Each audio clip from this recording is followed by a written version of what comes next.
Mhm. Go live. And all right, things are starting to happen, but I have to push a special button for Instagram for the four people who might be over there. All right. So people are starting to pile in, so we'll play the reel and then we'll get back to the great debate. Since it is the season for debating, all I hear about in the news is about debates happening. I'm not sure what they're talking about, but let's get started. I'm David C. Barnett, and you're tuned in to Small Business and Deal Making, the podcast, YouTube channel, and blog where I talk about buying, selling, financing, and managing small and medium-sized businesses while controlling risk. So if you're looking to take control of your future through buying a business one day, or if you already own a business and you're looking to grow or exit, you've come to the right place. I talk about interesting things, I talk to interesting people, and I answer your questions every week right here. So be sure to hit like and be sure to hit subscribe, and let's get to it. Are you thinking of growing your business or beginning a journey into entrepreneurship? Take a shortcut to success by buying an existing and profitable business the right way. Visit businessbuyeradvantage.com and learn more about my online training, group coaching, and consulting services designed to help you win. All right, everyone. Hello, and thanks for joining us live today. I've got two great guests. I mean, both of you guys have been on the show at least a couple of times each over the course of the past few years. So why don't we just take a moment for a quick introduction? Clinton, why don't we start with you? You want to let everyone know who you are, where you are, and how your professional day-to-day practice relates to people buying and selling businesses. Okay. I don't have something prepared, but I'm Clinton. I'm based in the UK, near London. And for the last 8 years, I've been assisting owners of larger businesses find the right advisory firm to sell their business. I've bought and sold businesses before. Sorry, something's gone wrong there. Yeah. I've bought and sold businesses before with my own money. I've represented clients selling their businesses, so I've assisted them as a broker would. But I gave that all up about 8 years ago to work exclusively with larger businesses, £5 million turnover and above, and not to sell their businesses, but just to find them the right advisory firm and negotiate terms with the firm. Yeah, that's all So, I so do. you kind of act like an outsourced sort of purchasing function to help find the right supplier of this particular service. Yeah, so when the directors of a business are looking to sell the business, they have to do the research, find the right party. I mean, there's a huge expense up front, usually tens of thousands of pounds, and you can make a lot of mistakes. I mean, there are hundreds of players out there. It's very time consuming for them to actually go through that research, interview parties, and then decide on who they are going with. So I assist them with that task. I've got a lot of data. I've got a lot of experience doing it. I've assisted other businesses, so I assist them and pretty much act like a director on the board to put forward to them the parties that are best placed to sell their business and to sell it for the highest price. Okay, and you create content yourself on the topic of buying and selling Hmm. businesses, in particular on LinkedIn. I often see your posts come up in my feed. So thank you very much, Mike. Why don't you give us a similar introduction? Where you are, what you do, and how it relates to people buying and selling businesses. Sure. Thanks, David. My name's Mike Finger. I have been lucky enough to own 8 small businesses over my career. I've sold 4, I've failed twice, and I still own 2. My main gig right now is I coach small business owners who are interested in preparing their business for sale. I'm not a broker, although I was for a short time. So for me, I ultimately don't care if they decide to sell. My focus is on helping them create a business that they can own forever or sell tomorrow and genuinely have the freedom to do either one. And I think that's, as we talk through the subject, we'll revisit that space, because obviously we're here in part because most small business owners believe they're in a place where they could sell their business tomorrow if they decided to. And that's a big part of the problem. So it's a little bit about me. I'm in the Midwest, located in Western Wisconsin. Okay, and today's video sort of came out of an interaction between the two of you on LinkedIn, where you were talking about the things that people find online on this topic of buying and selling small businesses. And Clinton, you had expressed the point of view that there are some great things out there for people to find, and Mike, you had sort of expressed a view that there's a lot of hype and misdirection. Have I encapsulated that accurately for both of you? Clinton, you go first, sir. Right. Yeah. I think, yes, Mike and I agree on a lot of stuff. Let's face it, we agree on more than what we disagree on. But one of the things we do agree on is that there's a lot of information in the news about big deals that have been done, huge M&A deals, because obviously, being big, they make news. But the kinds of multiples seen in those deals are not multiples that typically apply to your small business. And small business owners often go by those multiples and assume that their business will sell for a similar kind of multiple. So on that, we both agree that the news articles in the news mislead small business owners who are going purely by that news rather than seeking out independent information. On that, we Okay. agree. And I think what we disagree on, and Michael, tell me if this is incorrect, what we disagree on is about the quality of information available to owners of small businesses. And we're talking mom and pop businesses, maybe with a turnover of 1 million or even less than 1 million. Um, and yeah, Mike, I think Mike's position is that there's very little information out there for them, and they are going by the articles that have been written for larger businesses, for corporates, for multi-million pound international conglomerates. Yeah, Is that about right, Mike? well, here, yeah, I think first of all, let's recognize the reality that there's great content out there and there's lousy content out there, right? None of us disagrees with that point. I think the thing that directs me more negative about this subject is what is the experience of the well-intentioned small business owner who tries to learn about this topic. And, you know, in prep for our conversation today, I pull up Google and I'm trying to channel what a small business owner is going to ask when they're like, can I sell my small business? How do I sell my small business? Any of a number of questions. And the instant answer from AI is yes, you can sell your business, right? Google shows me articles about here's how you can sell your small business. The problem is none of that acknowledges what all three of us know, which is that most small business owners own an unsellable business, right? If we look at the number of businesses that sell relative to the number of businesses that exist, what we know is most businesses will never sell. And Clinton, you've got some great data on that. You know, we commonly use the phrase, you know, less than 20% of small businesses ever sell.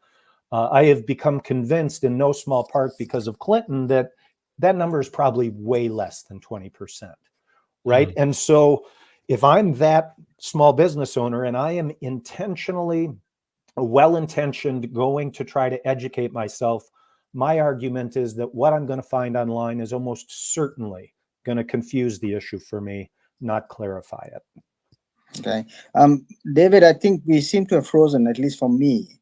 All three faces are frozen on screen. I don't know if you can hear me. Oh, yes, I can hear you. Yeah. I can hear you. So yes, I agree with Mike. The percentage of businesses that actually succeed in selling is very small. Of the businesses that go to market, the stats say 80% fail to sell, and that is across all sizes: small businesses, medium-sized businesses, and large businesses. But if you look at the small business end of the market, the figure is much higher. With medium-sized businesses, the ones that I take on as clients, the success rate is 80%. So only about 20% fail to sell. With small businesses, is much higher. And Mike referred to the stats that I have. I've actually stopped collecting those stats, but what I was doing, I was trawling all the business for sale sites every single day and extracting the information there on what listings they had. It's a long story as to what I was actually doing, but I found that on average, but over 90% of businesses that were listed on these sites continued to be listed even after 12 months. And my assumption was that, you know, they haven't sold. If they've been listed for 12 months and they're still there, then the chances are that the business just hasn't sold. So that's what I'm basing it on. And Mike's correct. So most businesses don't sell. Do small owners find that or not? I think if they do the research properly, they will find it. So yes, they go to Google. They will find articles from business brokers. They will find articles on business, general business news sites and websites. They will find information on how to sell, how to value, etc. But also they will see in there what are the characteristics, the attributes of the business that will make it more sellable. And many of them often look at those attributes and just assume that their business ticks those boxes. They're very flattering when they look at their own businesses. They, yeah, my business has a lot of potential. My business has good cash flow. My business has good staff. And they assume that they tick all of those boxes without actually getting any independent advice on that, without getting a neutral party to have a look at their business and tell them whether it's sellable or not. So Mike, I mean, what do you think about that? Do you think that the stuff that is informative and actually sets expectations correctly is sort of the easy stuff to find? I remember you and I had once done a video. I think it was about the silver tsunami. This was a few years ago.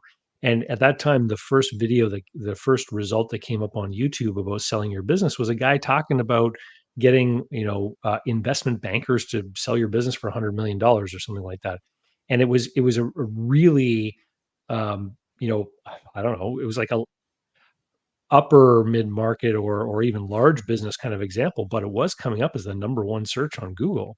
So how do you respond to what Clinton's saying?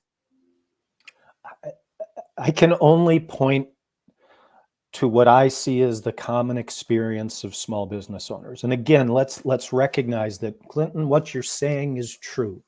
That article about why most businesses are unsellable is out there. And I know that because I wrote it, right? But if it's on page 17 of Google, after 16 pages full of stuff around about, we can sell your business for the best price. Here's the 7 methods. I mean, I actually started a list in prepping for our conversation. I started a list of words that would appear in an article that would automatically disqualify it as helpful to a small business owner. And I started coming up with terms like venture capital and family office and ESOP. And this list is like 13 words long now of all the words that we see all the time in these articles that as soon as we see them should disqualify them as advice for small business owners. But yet those articles, that content, including those words, are most common because, and we know why, right? They're most common because the professionals who earn a living in this space use those words because those are the kind of businesses and business owners that they want to connect with, right? I want to talk about private equity because I want to deal with businesses that might be attractive to private equity. But that is a lower middle market or middle market business in most cases. And now, again, we've eliminated the 95% of small business owners that we're actually here to talk about today. So is it out there? It is. But I would suggest that the experience of trying to identify it and know, I mean, how do you know? If you're a small business owner and you go out and search and you wade through these articles that are all about the transaction, all about how to sell a business, how are you going to know that you need to keep digging? Or how are you going to know that the search you should really do if you're a small business owner is, why is my business unsellable? Mike, okay, I still can't see the video, by the way.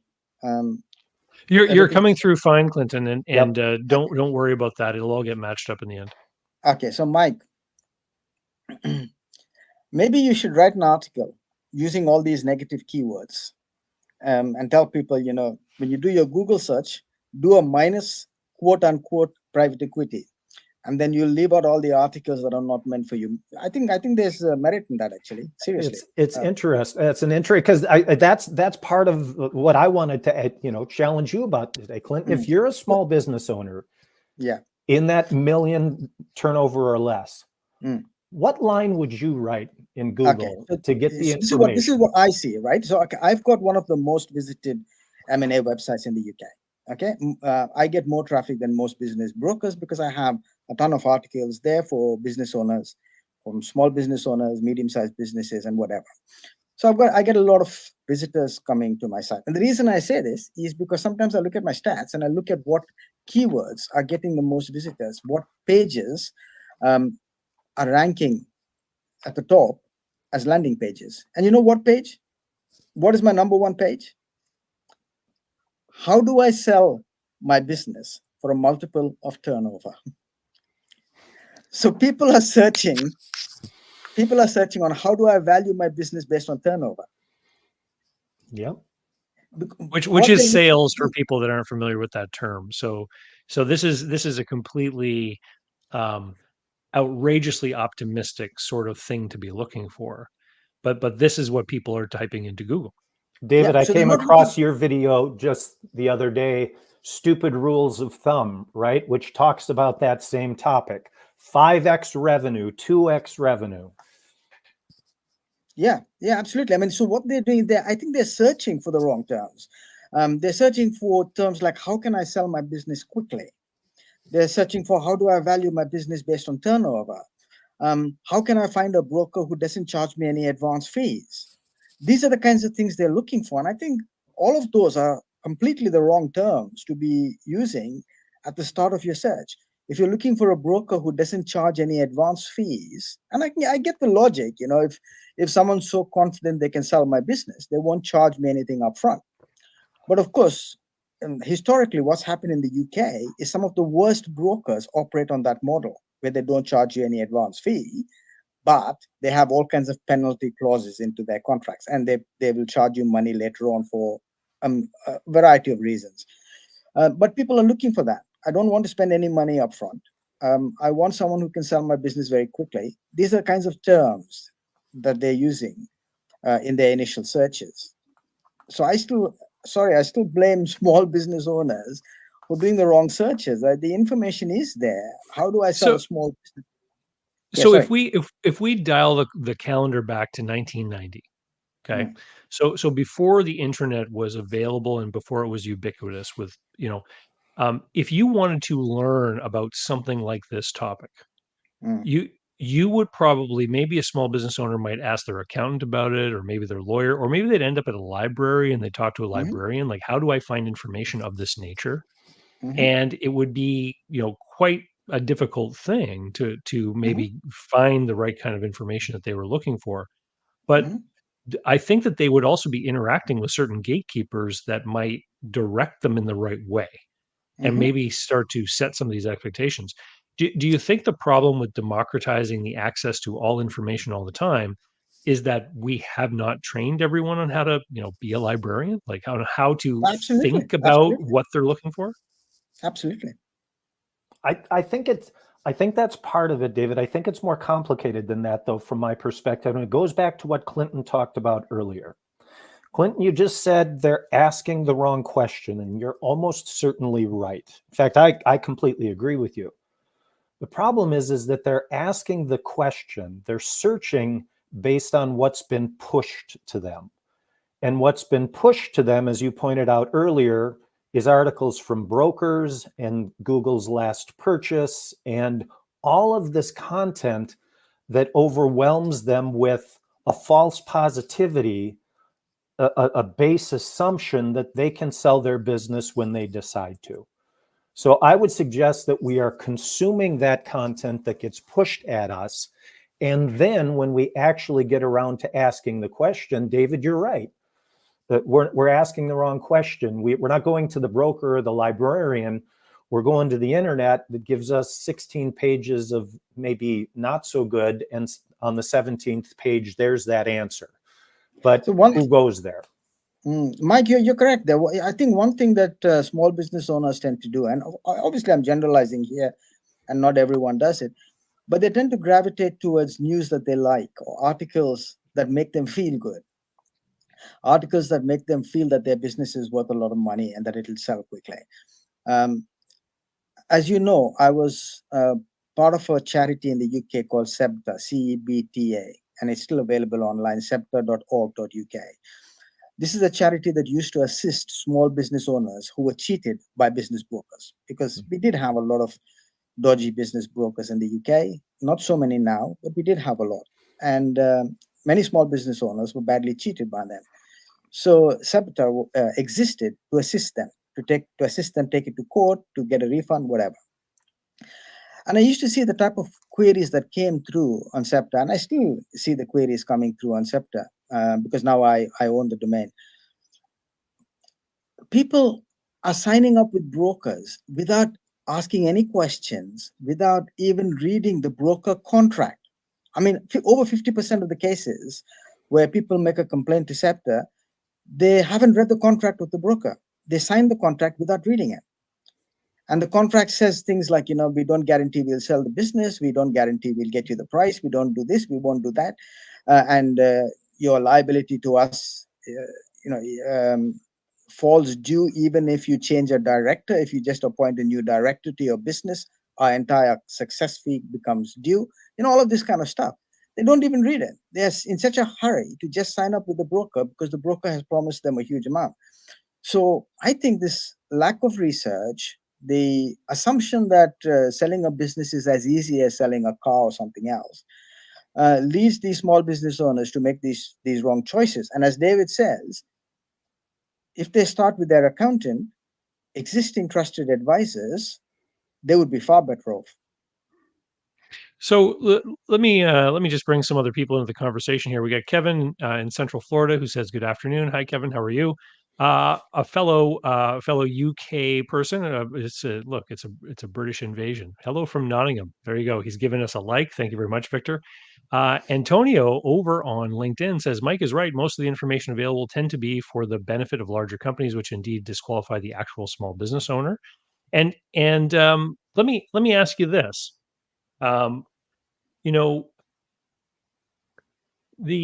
There are a lot of really great people out there who are very knowledgeable, who are creating content.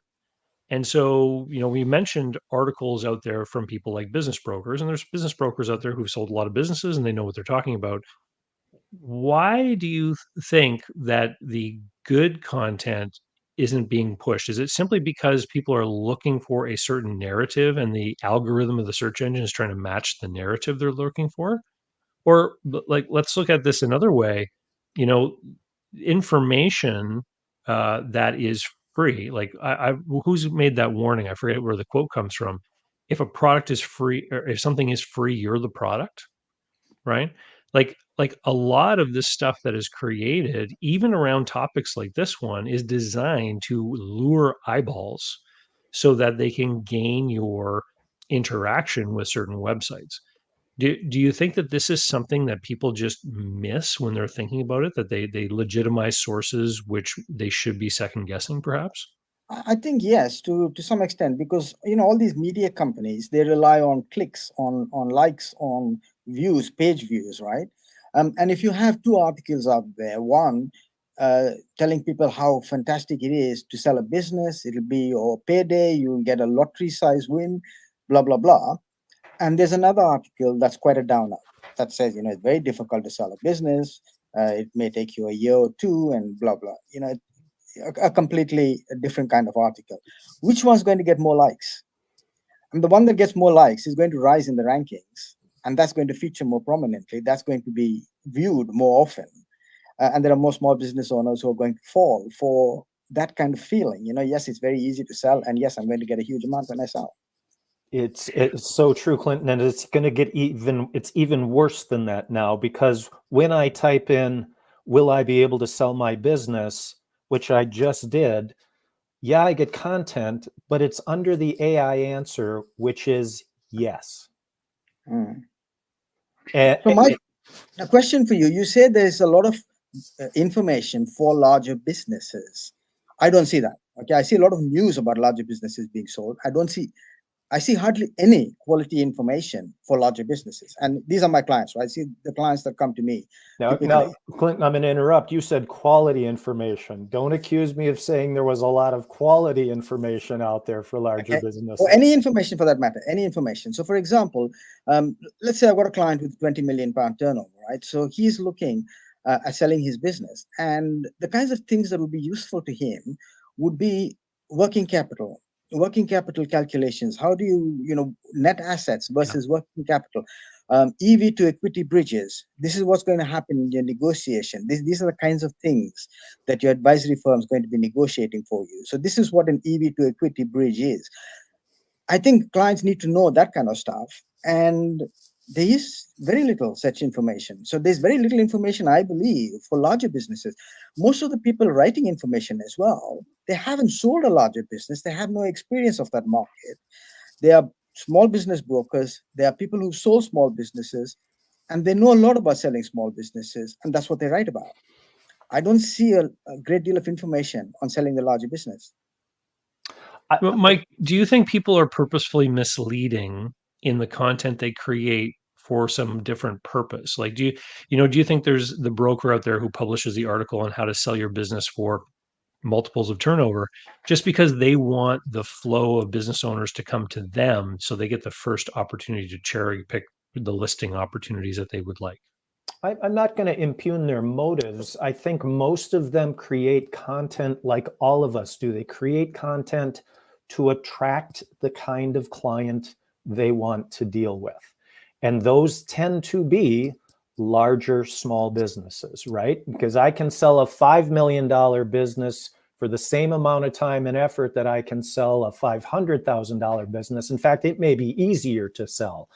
And so I'm going to talk in my content around private equity and all of these other terms that, to your point, Clinton, might not do a great job of educating on those areas. Because again, I'm looking at private equity and I look at the number of deals that they do every year. And compared to the number of businesses there are, it's this teeny tiny crumb. That it's such a small number, less than a single percent, way less than a single percent of small business owners are touched by this stuff every year. But yet the content overspeaks to the reality. And I guess, again, that my concern is for, Clinton, you made a comment on one of my posts a while back where you talked about the dipsticks, speaking about small business owners.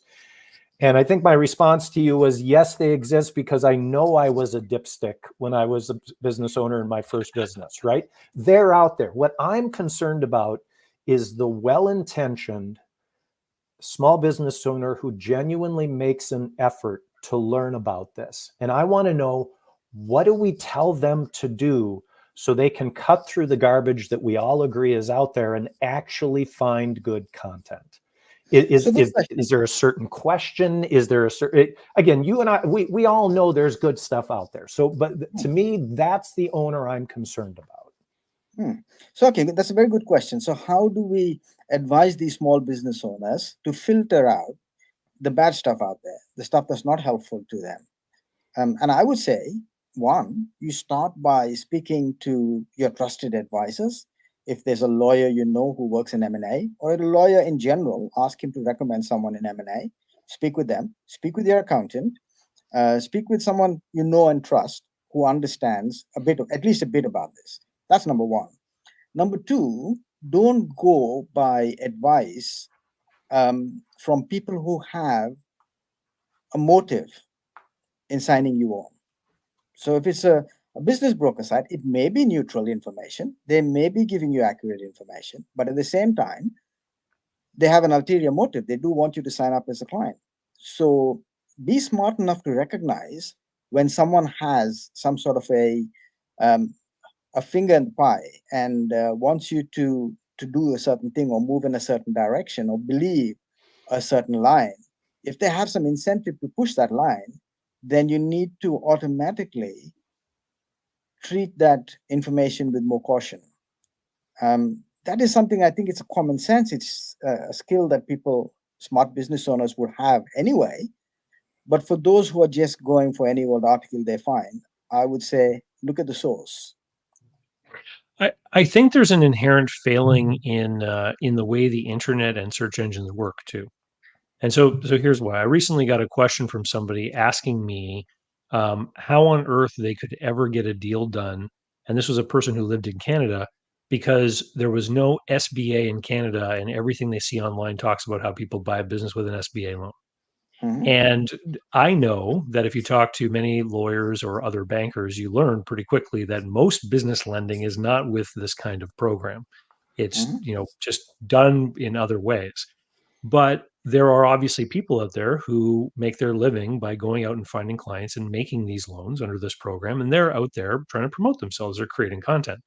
And so it kind of reminds me of how, the potato chip company spends a lot of money on advertising their product, but we all know that it would be healthier to eat apples, but there's no big Apple Inc. that, Apple company that is going to spend as much money on advertising as a potato chip company. Right. And so it's the media is always going to be more saturated with one message versus another message, which may be more accurate, more healthy for us, et cetera. Right. And is it just a question then of media literacy? Do people need to learn how to live in a world where maybe they shouldn't believe everything they find on the internet? I mean, is it as simple as something my mom would have told me? yeah, I think so. Yeah. Like I said earlier, look at the source, but also take everything that you see on the internet with a pinch of salt. And I think it also gets back to something that Clinton mentioned earlier, where he's right, and it's hard for me to admit that. And I don't know if I can point to the cause as to why this is the truth, but most small business owners believe that they're going to be able to sell their business. Why? Is it content? Yeah, that's some of it. Is it the inherent optimism that you need to have to be a small business owner? Yeah, that's some of it. But it's not just that the content needs to educate, it needs to uneducate that false premise and then give them a path to create the right premise that's going to allow them to make the changes to their business that's going to create a different outcome for them. So that to me is the challenge, because even if as you point out, David, even if I'm media savvy, if I don't ask the right question, I'm not going to get the right answer. And like I said earlier, the right question in this space for most owners is, why is my business unsellable and how do I change it? I think yes, Mike. You need to start with. I mean, I see a lot of your posts in LinkedIn talking about people who come to you, assuming that their business is sellable, and if they've been running the business for 20 years, assuming that one day they will sell the business and retire with a big lump sum, it's difficult to persuade them that they haven't been investing in the business. They've run themselves a job, and they don't have anything of transferable value. Now, it's difficult to persuade them of that. I don't know how you do it, but if someone's been operating a business for 20 or 30 years on the assumption that one day he'll get a big sum of money, you need to uneducate him. As you say, you've got to uneducate him, and that's your job. And I think that's a very difficult job. I would prefer if we had some sort of a PDF, if nothing else, that's given to all business founders to tell them what their responsibilities are. In the UK, for example, your responsibilities as a director, your responsibilities to pay tax, some basic information like that, but also information on what they need to do to build value at the business if they eventually want to sell it one day. I think that would be really helpful if something like that could be compiled by who the authorities in power, and sent to every founder really. I don't know if anyone would pay attention. I've helped a lot of business owners realize that their business wasn't sellable, and I've found that you can create the information and put it out there, but the most effective way to show someone that their business isn't sellable is to get them to pay. When I get someone to pay me money to do an evaluation of their business, And then I go through and do all the work and then come back and meet them and show them the step-by-step process I went through to figure out what their business might be worth, and then show them how it doesn't make any sense for anybody to actually do a transaction. Then they usually respond with anger. And then they usually want to hang up on me and they're not happy at all. And then sometimes I get an email 8 to 10 weeks later saying, okay, I get it now. I think in North After they've America, let it stew for a while. you've got Mike and you who provide that service of updating people as to whether their business is actually worth any money. In the UK, we have a completely different system.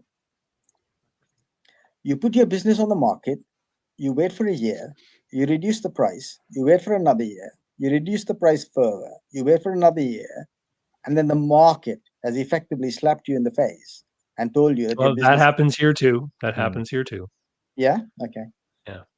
I think that the major difference is when you're dealing with most brokers working solely on commission as they do here, they don't benefit from the monthly fee that your brokers might be getting over there, which, as you've pointed out in the past, Clinton, puts them in a place where their business model is actually to sign up listings, not to sell businesses.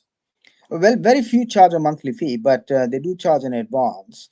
And I think the brokers who operate without an advance, they're signing businesses on just to look big. Look at how many businesses we've got on our books. And I won't mention names, but there are a few brokers in the UK who operate like that. And they rely on size as a marketing tool. Look at how big we are. You should sign up with us because we are one of the biggest brokers in the UK.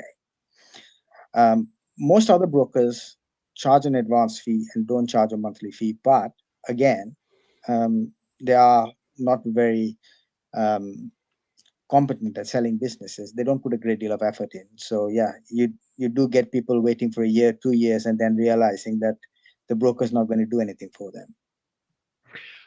Antonio here in the comments raises a good thing. He says, as AI is incorporated into content creation, the need to get educated is even more important. Surfing the internet for knowledge isn't enough to discriminate the true from the fake. I find it interesting that a lot of these generative AI companies will proudly say that their AI is created by reading the content of the internet. And when I think about all the crappy content on the internet, Right. is this just not a negative feedback cycle that's going to create even more misinformation more quickly in greater volumes? I think it could.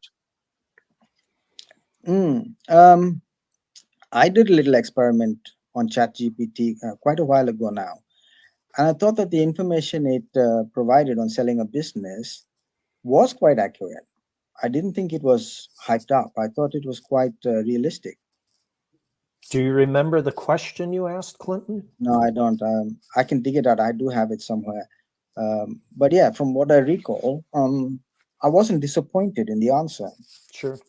Again, it's out there. It's like having a sieve, right? And filtering through. You can get to the information.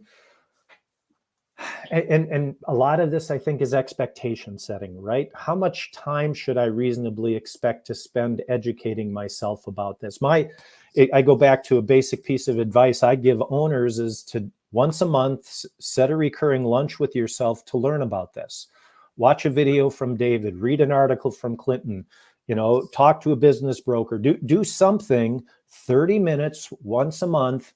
And over time, cumulatively, you will find yourself educated because you're going to go past the initial, will I be able to sell my business in the next 3 hours question, which is, when we get motivated because something has happened, we do that search. But getting to the place where you're learning about this on an ongoing basis, but again, it's time and schedule and priorities, and Exactly. as we all know from small business owners, that's tough stuff.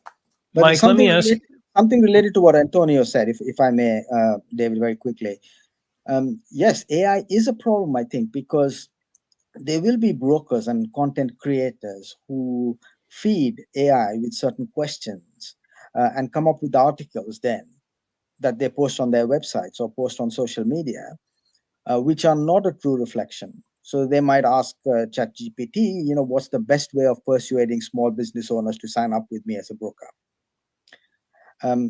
So Antonio points out AI as something new we've got in the mix, and I think yes, there is that risk from AI flooding the internet with poor quality information. Mike, you are the main person here saying that there's some bad stuff out there. What risk do you think this information has? Do you think that there are people out there who might attempt a DIY solution to sell their business, believing they understand or know what to do from what they've consumed online? And do you think those people are taking a greater than normal risk in trying to do a transaction? I think the biggest risk of the content that is out there is that it reinforces owner passivity on this topic. They read the content and they use it to justify waiting further to take action. And so if I read 1 times revenue is my sale target, hey, here's my revenue, I'm going to increase my revenue to this amount and then sell for that amount. I use that example because that was the path I walked in my first business. I thought I had done my research. I got that rule of thumb.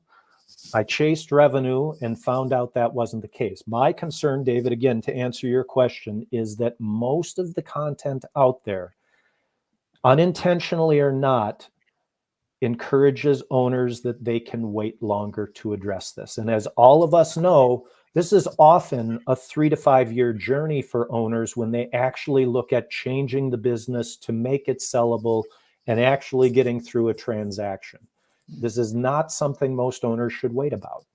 Do you think the problem is greater or less for people who are typing questions in about buying businesses? Well, I'm going to reflect that question back to you since you're the buying business guy. What do you think?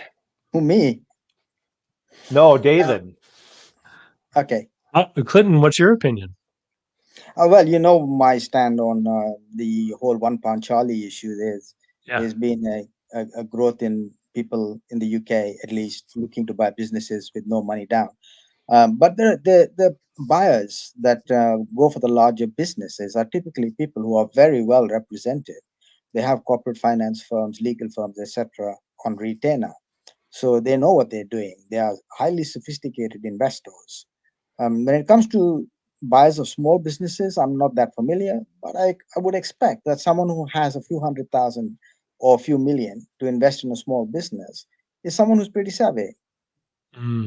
David, the biggest barrier that comes to mind to that question to me, and I see this consistently, is that if we're dealing with uneducated sellers and you're a buyer, that puts you in the very hard position of educating your seller about their price assumptions being too high or about their terms being unrealistic. And so instead of them understanding what a reasonable deal looks like, you as the buyer have to try and educate them. And that is a tough position to be in. What I advise buyers to do is to not bother to educate them. When you find a target that has an unrealistic expectation, simply put them on the back burner. Come back to them after 6 months. Just say hi, how are you? Again, if they still have expectations that are too high, again, walk away. I mean, not rudely, just say, listen, I can't afford that at this time, but I do wish you well. Walk away. Return again 6 months later. Eventually, the market will teach them that their business isn't worth that. And then they'll sit down and do a deal. That's great advice. There's a mutual sort of what is that little trap? I think it might be called a Chinese finger trap, where you put your fingers in, you can't get out if you apply pressure on both ends. I run into a lot of scenarios where both a buyer and seller who don't really know what they're doing engage with each other. And what ends up happening is they usually end up wasting 6, 8, 12 months of both of their time. And you could even get the buyer who agrees to a full price offer, and it's only later when they meet a banker or someone who then sits them and walks them through why they can't do the deal, and nobody could do the deal before they even when they come to realize, hey, this isn't going to get done. And Mm. sadly, what sometimes happens is that both of the parties in those transactions sometimes don't realize that they're the issue. They like to point the finger and say, it's these evil banks that won't make loans or what have you. Mm. But I've got one big question to kind of wrap us up here. Clinton, you hinted at maybe the government should send a PDF to people or something like that. So, but let me Well, ask you this one yeah. question. Mm. Mm. Um, is the risk of making an error through not learning the right information, is that just part and parcel of the risk of entrepreneurship? Is that just part of being an entrepreneur that you might make a mistake because you didn't know the right information? Um, isn't isn't this part of what makes this an interesting market for people to participate in? If you are more educated and more savvy, using your knowledge to maybe get a better deal than you might normally be able to negotiate. Mm. Because if we sanitize and standardize and make everything fit together really easily, if we make this like the market for 3-bedroom homes, Mm. then you get this efficient market where it's harder for people to invest in themselves and have that pay off in some way. So is Mm. this something we should even be worried about, or should we just be sitting in a quiet corner of the internet amongst Mm. people who are interested in Yes. sharing the secrets amongst ourselves? Survival of the fittest principle, basically. You're saying Um, embrace the suck. well, the clients I get um, have a turnover of £5 million and above, right? So they're pretty smart people. They're pretty smart business people, but they've never sold a business before. So they recognize that they lack the expertise in that particular area of entrepreneurship, and they seek out advisors, paid advisors, and they consult with them and get their advice. With small businesses, people tend to rely on their own advice. They are reluctant, I think, to invest in consultancy services. So they rely on their own advice and they do their own research. But yeah, definitely the among the small businesses, the ones who do proper research, who look at a whole range of articles, from the very optimistic ones to the very pessimistic ones, and form their own opinions based on that, they are more likely to succeed. The people who sign up with the likes of Mike or you and get advice again from professionals who understand the market, they're more likely to succeed. So yeah, I don't have any great pity for those business owners who just signed up with any business broker who's given them a very fanciful valuation. You know, I used to feel sorry for them. In SEPTA, we used to help a lot of such people, but I don't have patience for that anymore. If you didn't Mm. even read the broker's contract, you just signed up just because he gave you a massive valuation. I've lost sympathy for them, I'm afraid. So yes, I would agree with you, David. Yeah, and Clinton, this is where it's weird for me because I haven't lost my sympathy for them, but I 100% agree with you that no one else is going to take the responsibility to do this right other than the owner.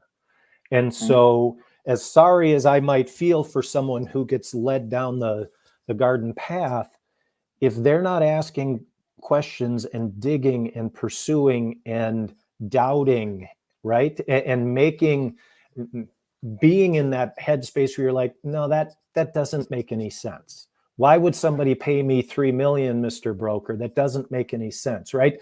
But oh boy, it's really exciting that someone wants to pay me 3 billion or 3 million. The broker told me. So we, our headspace as owners when we enter this topic area is quite often unhealthy. And again, my main concern as it relates to the content that's out there is for that well-intentioned owner who does their search and gets the 16 pages of bad stuff and not knowing that it's page 17 where the gold is. Mm. I think what's very encouraging, at least what I find encouraging, is the emails I get through the contact form on my website. More recently, over the last year or two, a lot of these emails are from owners who've spoken to a broker, had a valuation from a broker, and then wrote to me to say, it sounds a bit fishy. It sounds like more than what my business is worth. Or he gave me a valuation just from knowing my turnover. He didn't ask any other questions. Hmm. And I think, okay, you know, um, I'll point you to some articles that might help you, and I send them a template I've got, a boilerplate I've got, pointing them to some useful information on the topic. But I am getting more of those small business owners who recognized that the valuation they've got was far too optimistic. There are some comments in the chat about some specific circumstances. One person, a LinkedIn user, talks about how he looked at a business with a very high revenue but very low EBITDA, and it had an outrageously high asking price. And he was critical of, in this case, the broker for putting that listing out there. And I see this all the time with the buyers that I work with. Is you got these outrageously overpriced businesses, and supposedly there is a professional involved. But Mm, there are reasons why even someone who is a business broker might take a listing that they may even know is not going to be sellable at the asking price. And mm, and that's where this mismatch is sometimes between the interests of someone maybe who's trying to your point earlier, Clinton, make themselves look bigger online with more listings versus the interests of that business owner who may really try to be selling the business. There's a great comment here from Josh who says he's been able to uneducate himself from hype by watching content like some of the stuff on my channel, which I really appreciate. And I think that pre 1990, one of the other ways that people would have got information about how to sell their business would have been through their network of fellow business owners. And I find one of the biggest things that is often missing when I'm dealing with a business owner who is a bit lost in all of this is I'll ask them, like, are you part of any kind of peer group, network group of mm. other business owners that you talk to and discuss these issues with? People call them mastermind groups or whatever. And I'm surprised at how many people just lack that connectivity in their life. Yeah. They don't have these other business owners around to talk about this sort of stuff with. They join networking groups, but that's all about sales. I just want to increase my revenue, and it's not about the wider uh, joys, perils, and risks of business.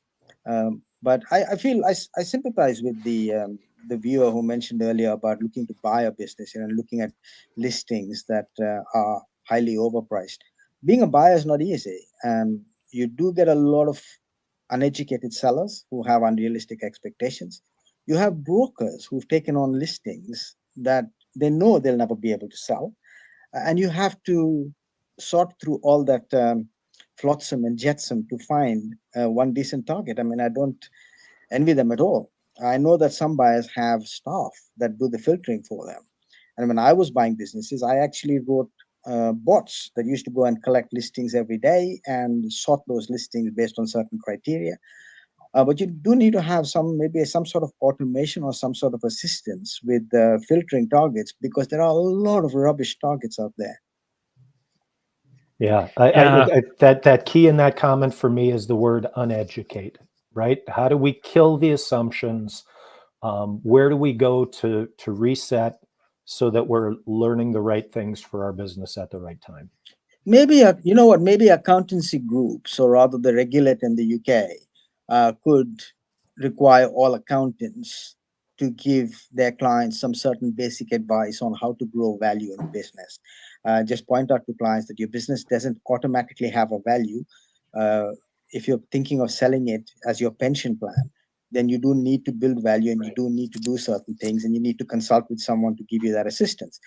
And maybe they could make some work for themselves, because accountancy firms are well placed to provide some advice in that area. um, and that may be something that all accountants can do. Just send a letter to their clients saying, listen, we are offering this service, we believe that you would benefit from it, and leave Mm. it then to the business owners to get in touch or not. Well, I think it's an opportunity for some of those accountants because, of course, while some business owners look at their accountants as trusted advisors, other people hire an accountant by finding out who will do the tax return the cheapest, right? Mm, And there's certainly a different kind of relationship there, and mm, and I think that's part of what people have to do as they evolve and mature as business owners. They have to realize I'm now at the level where maybe I need some more mm, advice, from different types of providers on different mm. aspects of my business. But I'm going to wind things up here with a couple of comments that people have left here just at the end. The first one being, don't get the government involved. Yeah, No, Don't I forget the get that. crikey. There is nothing so bad that the government can't make worse. That's right. And then the other one is from Mark here. It says educating buyers is one way to force sellers to get educated.